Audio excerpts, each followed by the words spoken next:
Found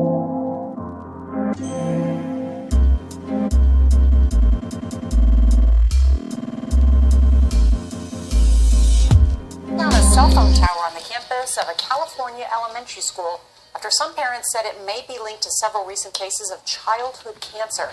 Now, those families at Weston Elementary School in Ripon claim the tower could have exposed their kids to harmful radiation.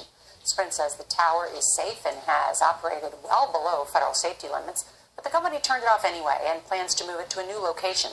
Carter Evans spoke to the families at the center of the controversy. My son missed growing up with his friends. My son lost all of his hair.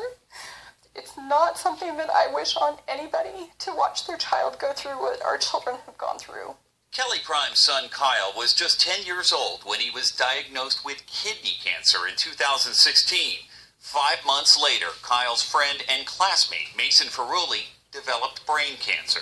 14 hours to get the tumor out, and he had 5 weeks of inpatient rehabilitation. He had to learn to walk, talk, eat, everything all over again.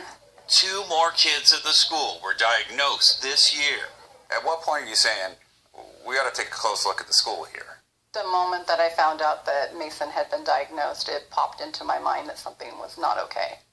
The moms believe the recent increase in cancer cases could be caused by radiation from radio frequency, or RF waves, coming from this cell tower located on the elementary school campus. It is classified as a possible carcinogen.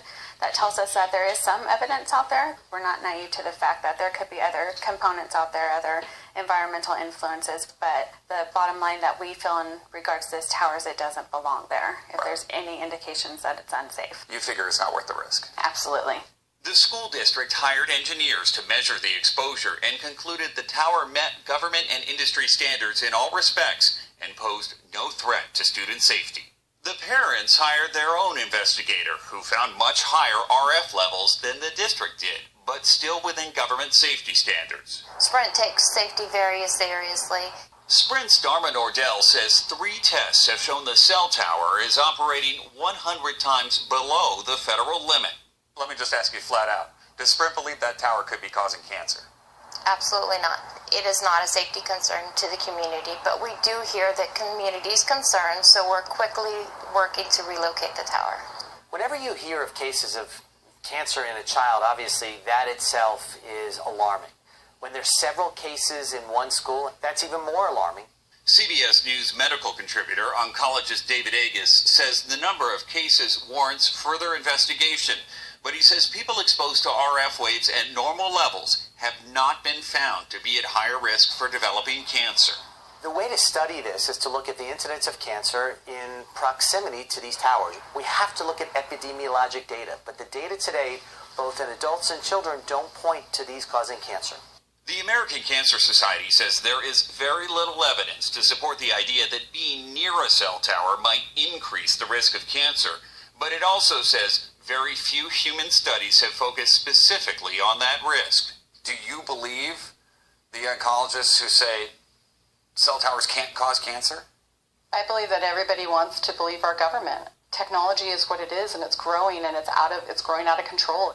Ferrulli's son's cancer has returned, and he's now undergoing treatment. Prime's son Kyle is in remission, but he still undergoes scans every 3 months. I've looked into his eyes, and I've looked at the fear that he has as a 9-year-old facing something, asking me, Mom, am I going to die? It would push you to fight as well. It would push any parent to fight.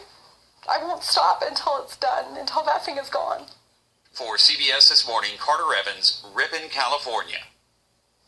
She's right about that. The school district tells CBS News it has been in touch with the California Department of Health and has tested the school's soil and water as well. Now it is waiting for the results of those tests, but you can believe any parent will not stop until they find the answer if something is harming their children.